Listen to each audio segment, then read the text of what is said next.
이제 오늘 본문에 있는 말씀을 가지고 우리 요한복음 강해 벌써 21번째 시간이네요. 제목 한번 읽어볼까요? 나다, 문 열어라. 제목이 이래요. 이 말씀 전하도록 하겠습니다. 제가 어린 중고등학교 시절에 아주 유행하던 인기가 제일 많은 장르의 영화가 있었어요. 뭘 것 같아요? 홍콩 영화. 그것도 이제 막 성룡 이런 사람 나와서 이제 취권, 무협지 뭐 이런 영화, 무협 영화 있어요. 그걸 보면 이제 무공이 12성 알아요? 12성에 이른 경지에 이르면 막 이렇게 경공수를 쓰고요. 막 축지법 쓰고 막 무리를 막 촥촥촥촥 막 걸어가고 나뭇잎을 밟고 막 가고 그래요. 어린 나이 때 그거 너무 좋아해서 그 친구들이랑 수영장 놀러 가서 이제 따라해 보겠다고 장난치는 거예요. 내가 니네 안 보는 사이에 무공을 연마했거든. 내가 경공술 보여줄게 하면서 막 무리를 걷겠다고 촥촥촥 하다가 빠져서 막 어적거리고 그렇게 장난치던 기억이 나요. 경공술, 축지법 이런 거 할 줄 알면 얼마나 신나고 재밌을까요? 얼마나 좋을까요? 기적 같은 일을 쉽게 행하면서 살면 너무 좋을 것 같다라는 생각이 듭니다. 자, 그러나 우리가 꼭 알아야 할 기적은 땅 위를 걸으며 사는 것이 진짜 기적임을 알아야만 합니다. 베데스다 못에 38년 된 병자는 그 땅 위도 제대로 걷지 못하며 살았던 인물이에요. 그 병자의 삶의 모습이 어쩌면 오늘 이 자리에 있는 저와 여러분들의 삶의 모습은 아닐까, 우리가 가만히 돌이켜볼 필요가 있는 것 같습니다. 당연히 누려야 할 건강한 삶을, 축복된 삶을 누리지 못하고 그냥 주저앉아 있게 만드는 그런 인생이 될 수도 있다라는 겁니다. 그렇게 되는 아주 못된 것 중에 한 원인 중에 하나가 있어요. 뭘까요? 두려움이에요. 그게 바로 두려움입니다.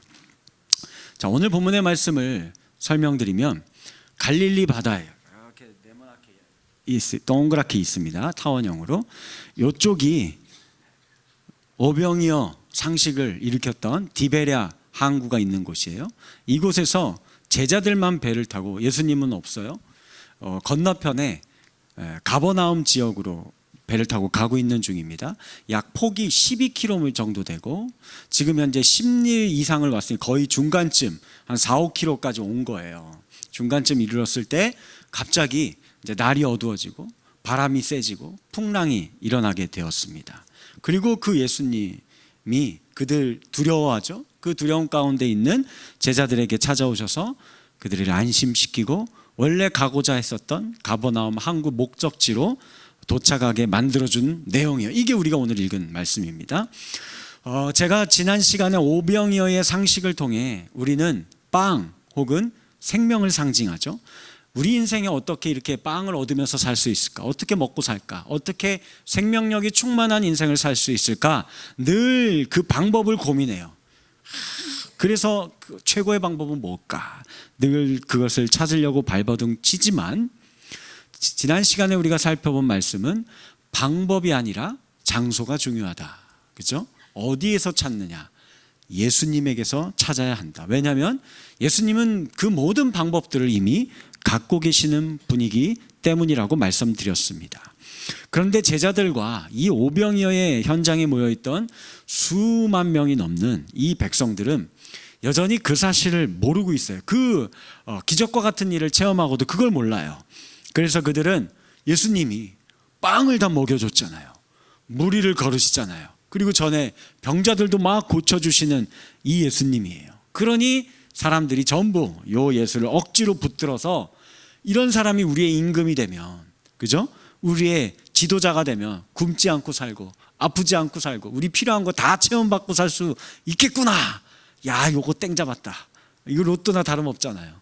그래서 그 예수를 임금 세우려고 했습니다. 그러나 예수님은 그게 중요한 게 아니다.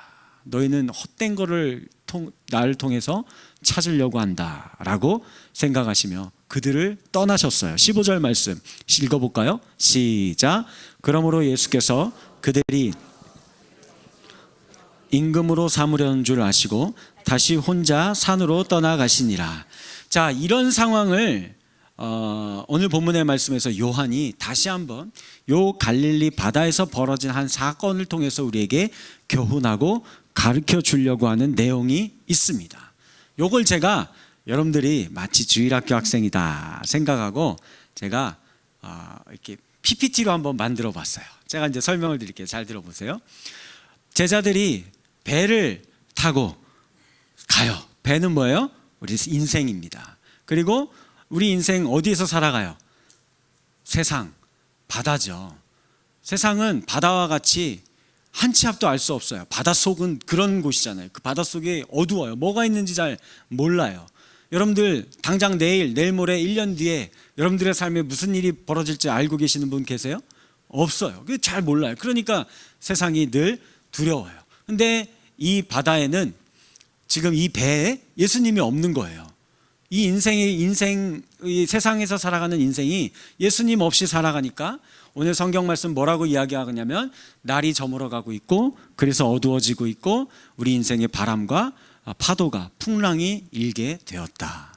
그래서 이 배에 있는 제자들이 어떤 상황에 빠졌어요? 두려움 가운데 빠졌다라고 이야기를 하는 거예요.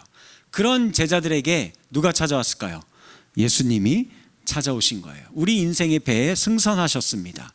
그래서 이 예수님이 무엇을 해주시는 거예요?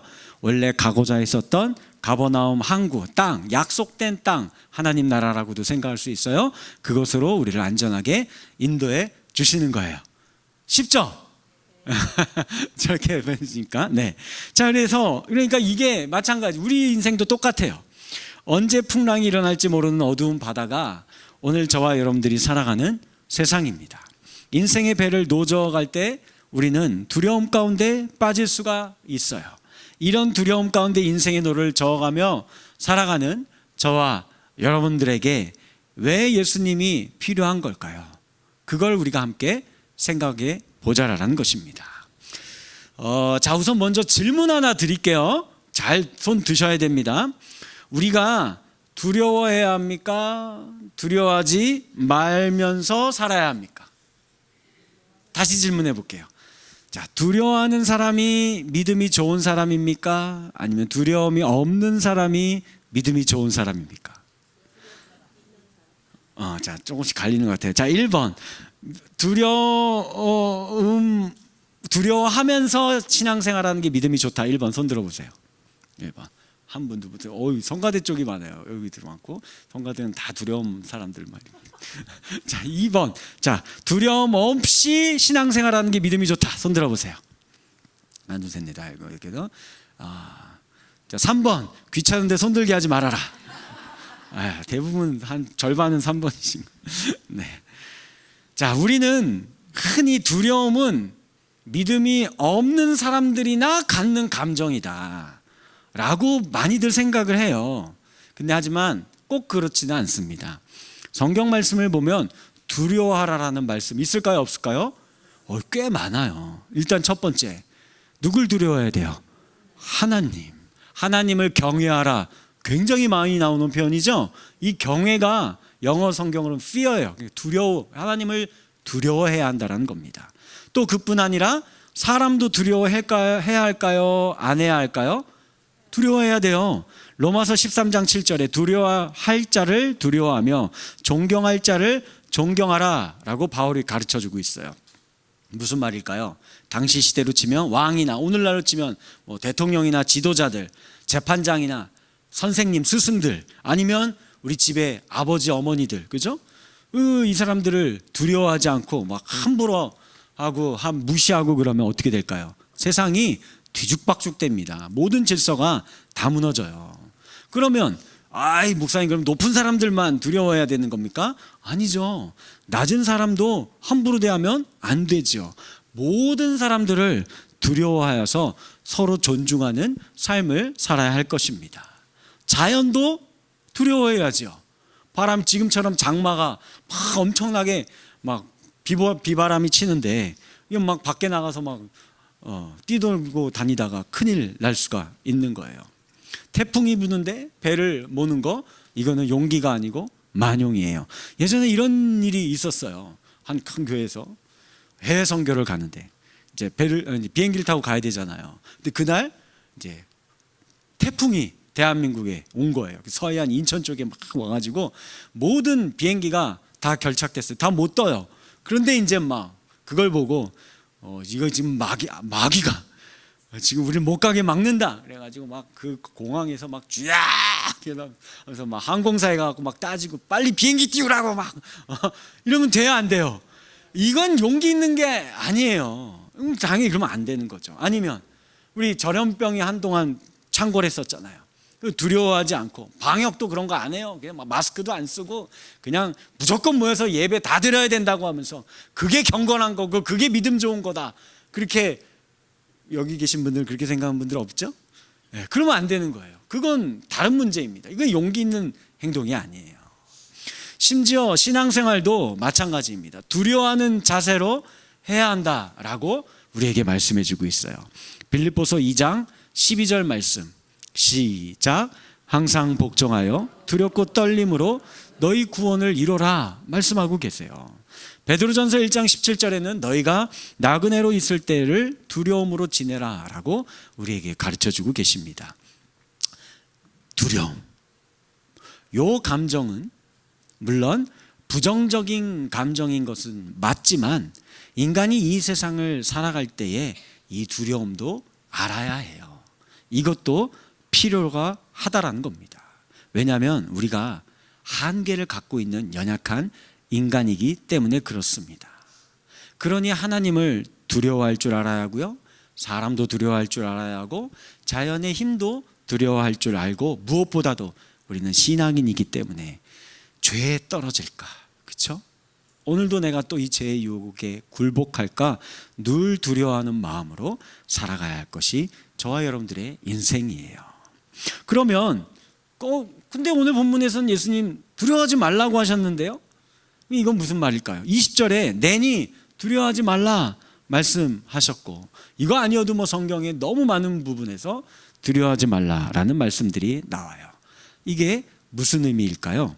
이런 거예요. 우리 앞전에 살펴보았던 두려움 때문에 우리가 그 베데스다 못에 38년 된 병자처럼 주저앉아 있는 인생으로 살지 말라라는 겁니다. 마땅히 누려야 할 것들을 누리지 못하고 빼앗기며 살지 말라라는 거예요. 우리 한번 두려움이라는 게 도대체 어떤 놈인지 이 정체를 한번 생각해 봅시다. 예전에 이런 사람이 있었어요. 이 사람 알아요? 남자들은 많이 아는데 60억 분의 1의 사나이라고 불리웠던 에밀리아넨코 효도르. 저 사람이 예전에는 격투기 황제 제일 1등이었어요. 그래서 뭐 여자분 중에서 아는 분이 계시네. 좀 싸움 좀 예전에 주먹 좀 치셨나요? 네. 이 사람이 한번 인터뷰를 한 적이 있어요. 당신도 두려워하는 게 있습니까? 하자 아주 잠깐 고민하더니 이야기하는 거예요. 제가 다른 건 두려워하는 게 아무것도 없는데 이거 하나는 두렵습니다. 가족에게 무슨 일이 생길까 두렵습니다. 이게 무슨 말일까요? 지금 가족에게 저 사람에게 무슨 일이 생겼을까요? 아니에요. 생기지도 않은 일인데 앞으로 생길지도 모르는 것에 대해서 염려하고 걱정하는 거예요. 미지에 대한 두려움입니다. 일어나지 않았는데 일어날지도 모르는 것들에 대해서 우리는 보통 많이 두려워해요. 우리 아직 군대를 안 간 청소년들, 젊은 청년 남자들 군대 가는 거 어때요? 무섭죠? 두렵죠? 근데 요즘 군대는 뭐 사실 보면은 별로 안 무서워할 거 해도 될 것 같은데, 근데 왜 무서워요? 경험해 보지 못했잖아요. 근데 갔다 온 이제 형님들이, 삼촌들이 이제 거의 한 20배, 30배로 뻥튀기해서 야, 너 이제 군대 가면 큰일 났다. 이제 너 거기 가가지고 천리행군 뭐 한 달에 한 번씩 해야 되고 뭐 잘해야 1년에 한 번 아니면 3년간 복무할 때 한 번밖에 안 하고 왔음에도 불구하고 막 이렇게 거짓말을 막 이렇게 뻥튀기해서 하는 거예요. 그래서 이제 큰일 났다. 그런 거 들어보니까 진짠가 싶어서 두려워하는 거죠. 또 제일 우리가 두려워하는 거, 우리 사람의 인생에서 경험해 보지 못한 거 뭐예요? 죽음이죠. 여기 내가 죽었다 살아났다. 죽음 그거 그까이 거 별거 없더라고요, 목사님. 내가 죽어봤는데 그 별거 아니에요. 이런 거 있어요? 아무도 없죠. 아무도 그런 경험해 볼 수 없기 때문에 사람은 죽음을 제일 무서워해요. 그러니까 두려움은 현재에 일어나는 일보다 일어나지 않은 일에 대한 두려움이 훨씬 커요. 그래서 이 두려움 때문에 현재 내 삶에 누리고 살아야 할 평안과 기쁨을 요게 빼앗기게 되는 거예요. 막 불안하고 걱정하고 근심하느라고. 그럴 때는 요 두려움이 좋지 않은 겁니다. 그래서 히브리서 2장 15절에서는 이렇게 말씀하고 계세요. 시작. 죽기를 무서워함으로 한평생 매어 종노릇하는 모든 우리 인생들이다. 예, 죽음이 두렵기 때문에 벌벌 떨면서 종노릇하는 거예요. 우리 자유로운 인생을 살지 못해요. 죽는 것을 두려워해야 할까요? 두려워하지 말아야 할까요? 두려워해야 해요. 죽지 않기 위해서 또 열심히 살고, 그렇죠? 건강하게 살고, 생명력이 없이 그냥 뭐 어차피 죽을 것, 이러면 안 되는 거죠. 죽지 않기 위해 열심히 운동도 하고, 그죠? 건강한 삶을 살아야 하지만 그 죽음의 공포에 사로잡혀 종노릇하는 것이 잘못됐다라는 겁니다. 디모데후서 1장 7절에서는 그래서 우리에게 이렇게 얘기하세요. 하나님이 우리에게 주신 것은 두려운 마음이 아니다라고 이야기를 하십니다. 두려움이 진짜 무서운 것은 두려움이 하나님의 약속을 잃어버리게 만들기 때문에 그래요.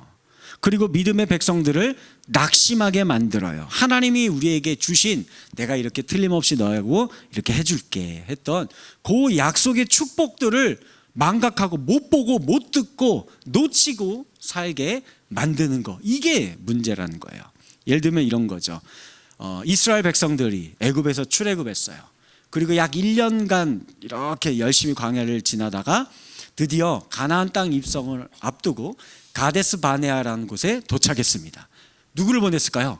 12명의 정탐꾼을 보냈어요. 근데 이들이 거기를 봤더니 성은 높고 우리보다 무기가 훌륭하고 사람들이 기골이 장대하고 다 거인 같은 아낙 자손의 후손들 같이 보이니까 겁먹은 거예요. 그래서 뭘 잃어버렸을까요? 저 땅은 하나님이 주시겠다 약속해 주신 땅이에요. 이미 확정해 놓은 땅입니다. 그런데 우리 저기 가면 안 된다. 우리 가면 다 죽는다. 그래서 그들이 두려워했기 때문에 마땅히 해야 할 일을 하지 못하고 누려야 할 것을 누리지 못하게 되었습니다. 무섭기만 하고 회피하고 싶고 어쩔 줄 모르게 만드는 것이지요.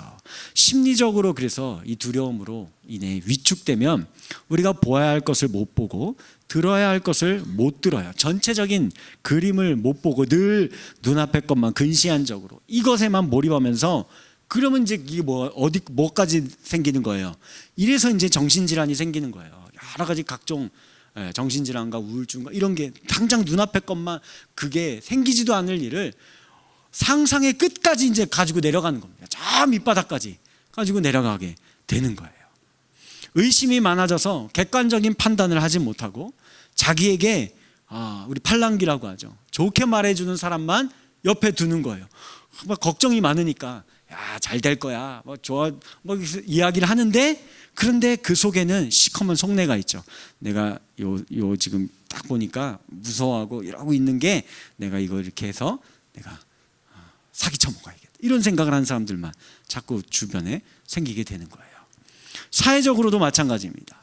건강하고 상식적인 사람들의 이야기는 없어지고 극단적인 유언비어만 난무하고 사회적인 혼란이 오고, 그래서 음모론이라든지 색깔론이라든지 이런 걸로 목소리 큰 사람들이 앞에서 막 선동하면서 이러다 우리 다 죽습니다, 막 큰일 납니다, 막 이런 이야기를 하는 게 진짠가 봐 막 하면서, 왜 그런 사람들에게 자꾸 선동되는 줄 아세요?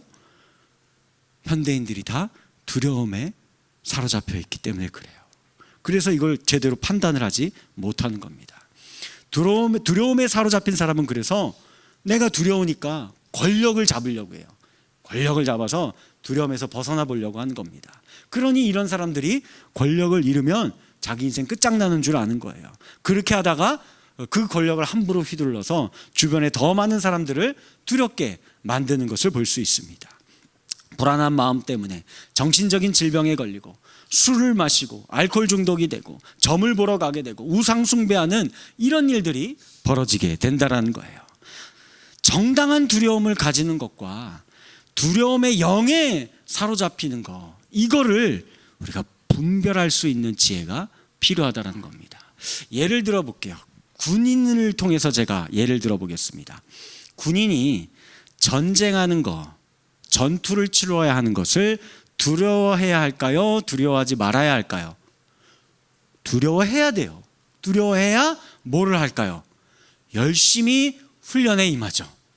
죽지 않으려고 열심히 사격 훈련하고 열심히 뛰고 열심히 전술을 이해하는 훈련을 열심히 받는 거예요. 그래야 전쟁을 잘 대비할 수 있어요. 전쟁 중에 총알을 두려워하지 않는다고 막 만용을 부려서 혼자 막 뛰어나가면 그거는 개죽음이죠. 그렇게 될 수밖에 없어요. 그러나 두려움에 사로잡혀서 이제 다 함께 전술상 지금이 다 돌격할 때예요. 자, 돌격했을 때 다 뛰어나가는데 혼자만 나가지를 못하고 머리 고개를 푹 쳐박고 눈 질끈 감고 총을 이렇게 들면서 뭐 하는 거예요? 이러고 막 총 쏘는 겁니다. 그러면 어떻게 돼요? 아군이 막 돌격하고 있는데 거기다 총 쏘는 거잖아요. 그러면 적이 총을 맞는 게 아니라 아군이 총을 맞는 비참한 결과를 맞이할 수도 있게 된다는 겁니다. 이런 거예요. 또 하나 성경에 있는 예를 들어볼까요? 사도 베드로가 예수님이 잡혀가시기 전날 밤에 호언장담했어요. 예수님이 십자가에 못 박혀 죽어야 한다라고 이야기했거든요. 그러자 베드로가 다른 사람들이 다 예수님을 버리고 떠날지라도 나는 버리지 않겠습니다 하고 아주 장담을 했습니다. 그래서 품에 칼까지 품고 다녔어요. 그래서 실제로 예수님을 잡아가던 이 밤에 저 말고라라는 사람의 칼로 귀를 쳐서 떨어뜨리기도 했어요. 어떻게 보면 용기 있는 행동처럼 보이나요? 아니에요. 저건 용기 있는 행동이 아닙니다. 두려움에서 나온 객기요 만용이었을 뿐입니다. 진짜 용기가 필요했을 때 앞으로 나서지 못했거든요. 정말로 이 두려움을 극복한 용기를 갖고 있었던 베드로라고 한다면 예수님이 잡혀가시던 그 밤에, 그렇죠? 아주 작은 소녀 여자가 한 명 물어봤었잖아요.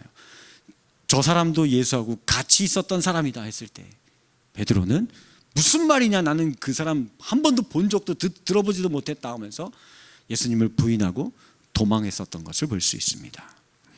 성경에 나오는 두려워하지 말라라는 말씀은 바로 이런 뜻입니다. 두려움 가운데서도 정신을 똑바로 차리고 두려움에 정신을 빼앗기고 내어주지 말라라는 거예요. 두려움에 압도당하거나 두려움의 영에 사로잡힌 삶을 살지 말라라는 겁니다. 사랑하는 우리 수원고색 평강교회 성도 여러분들, 두려워할 것을 두려워하시기 바랍니다. 하나님을 두려워하시고 지도자를 두려워하고 어른을 두려워하고 법을 두려워하고 특히 무엇보다도 죄에 빠질까 나의 심령을 염려하며 살 수 있는 저와 여러분들 되어지기를 바랍니다. 하지만 두려움의 영에 지배되어져서 하나님이 우리에게 허락하신 오늘의 삶의 은혜와 평안과 축복을 빼앗기는 어리석은 인생이 되지 마시고 하나님이 주시는 담대함으로 맞서 싸울 수 있는 저와 여러분들 되어지기를 주님의 이름으로 간절히 축원합니다. 요 내용이 구체적으로 뭔지, 두려워하지 말라라는 오늘 본문의 예수님의 말씀이 무슨 뜻인지 한 가지만 같이 생각해 보도록 하겠습니다. 한 가지로 가니까 갑자기 얼굴이 환해졌어요. 자, 다 같이 한번 읽어볼까요? 시작. 어두운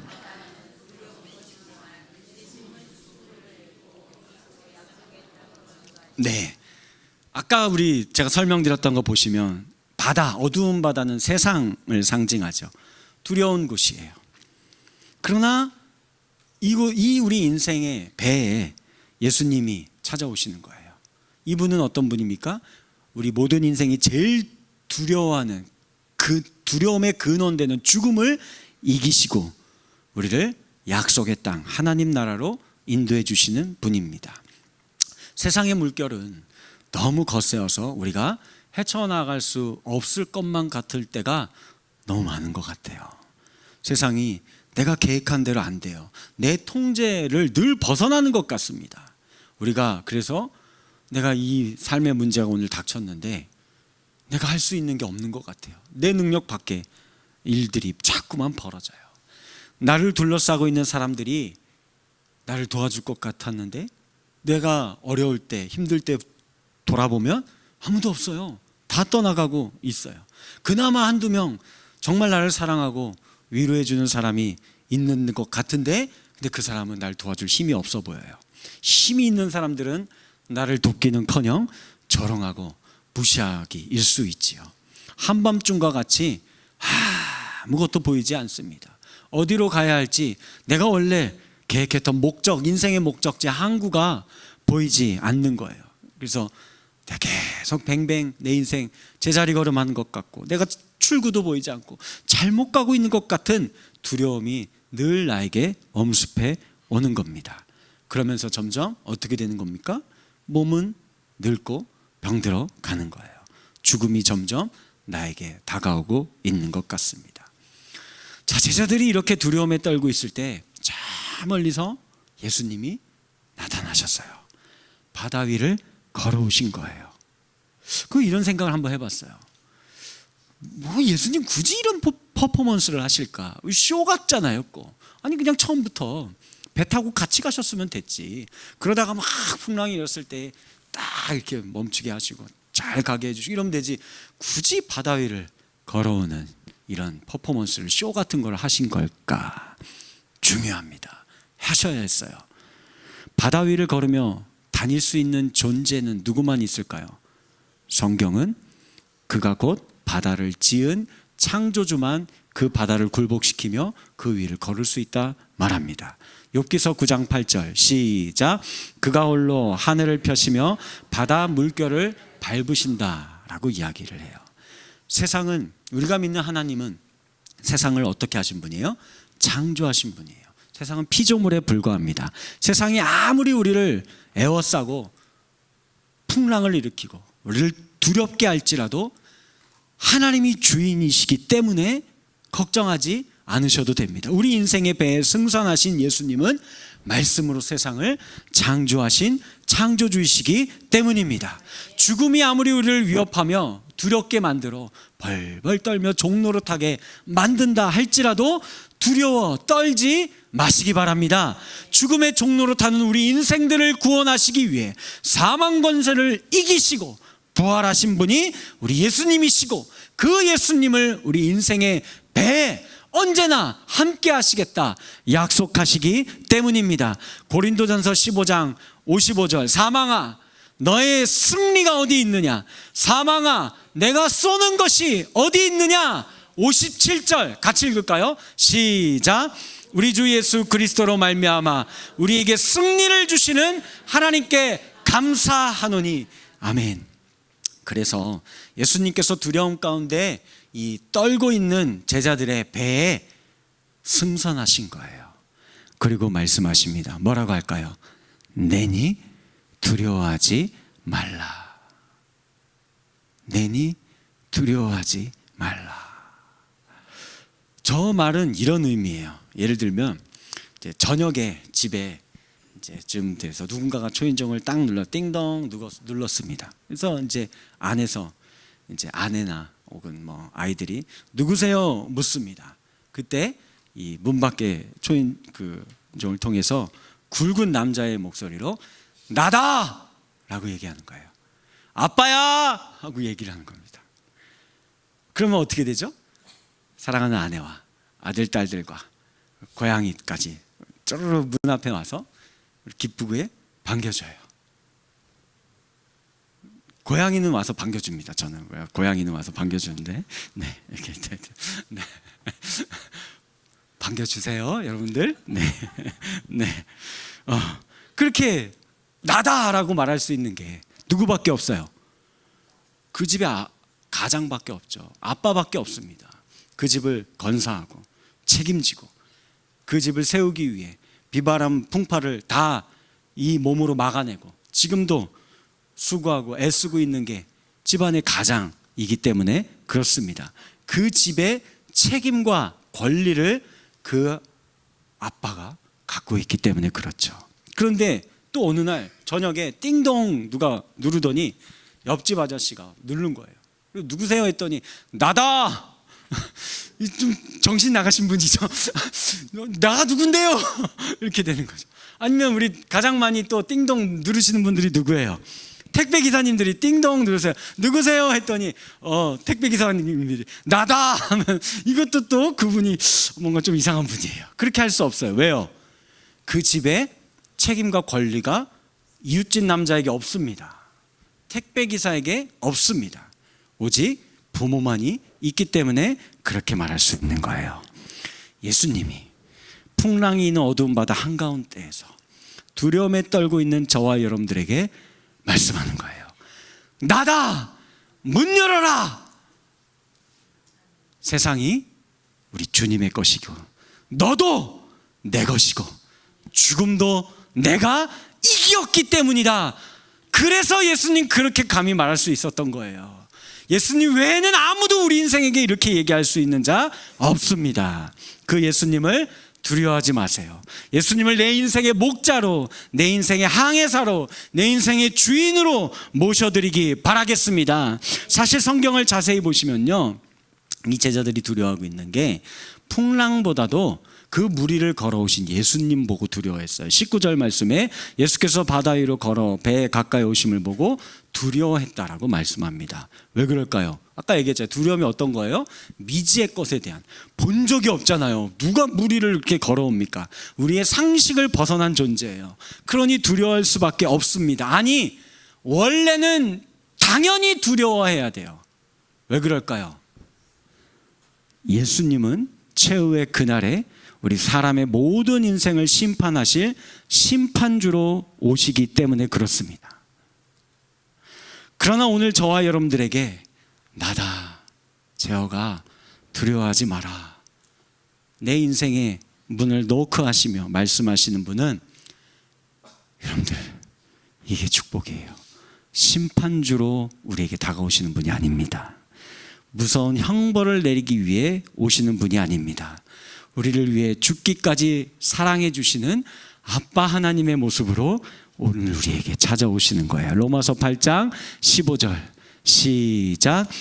너희는 다시 무서워하는 종의 영을 받지 아니하였고 양자의 영을 받았으므로 우리가 아빠, 아버지라고 부르짖느니라. 아멘. 말씀을 맺겠습니다. 두려움 자체가 문제라기보다는 두려움으로 인한 우리의 반응이 어떤 방향으로 나타나는가가 이게 중요합니다. 두려움 때문에 우리 삶이 마비되고 조급해져서 하나님의 약속을 잃어버리며 살면 안 돼요. 이건 정말 안 됩니다. 두려울 때 우리는 우리의 그 있는 그대로의 모습 그대로 하나님께 나아가야 합니다. 더욱 하나님을 찾고 의지해야만 합니다. 물에 빠진 그 베드로가 예수님 하면서 손을 내민 것처럼 그 손을 내밀어야 합니다. 믿음이 좋다라는 요 말은요, 두려움 같은 거 아무것도 없이 그냥 막 신앙생활하는 거, 이걸 이야기하는 게 아니에요. 두려움 가운데에도 하나님이 계심을 알고 이걸 잊어버리지 않고 그 하나님을 더욱 찾고 의지하여 이 두려움을 이겨내는 신앙인을 말하는 것입니다. 다윗이요, 그 아들 압살롬이 부모 죽이겠다고 해서 그 왕궁 예루살렘에서 쫓겨나 도망하던 중에 가장 두렵고 절망적인 상황이잖아요. 그때 지은 시가 시편 27편입니다. 1절만 우리 같이 읽어볼까요? 시작. 여호와는 나의 빛이요 나의 구원이시니 내가 누구를 두려워하리요. 여호와는 내 생명의 능력이시니 내가 누구를 무서워하리요. 이렇게 다윗처럼 두려움 가운데 찾을 수 있는 부를 수 있는 이름, 이게 있다라는 게 가장 큰 은혜고 축복입니다.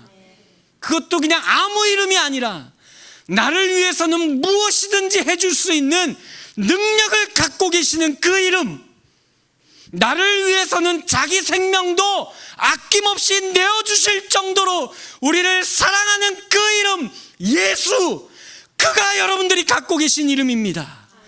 그분께서 저와 여러분들을 약속의 땅으로 인도하실 것입니다. 시편 107편 29절에서 30절 시작. 광풍을 고요하게 하사 물결도 잔잔하게 하시는도다. 그들이 평온함으로 말미암아 기뻐하는 중에 여호와께서 그들이 바라는 항구로 인도하시는도다. 우리가 두려워하는 것들은 태산과도 같은 바위가 아닙니다. 안개와 같은 거에 불과해요. 그래서 우리 인생의 배가 초랑했을 때 그때 우리 주님을 선장으로 항해사로 모셔드리신다라고 한다면 안개 속에서도 우리가 어떻게 헤쳐나가야 하는지 그분이 우리를 인도하실 것이고, 원래 우리가 가기로 예비되어 있는 안전한 곳, 그 인생의 목적지 하나님의 나라로 인도하실 줄 믿으시기 바라겠습니다.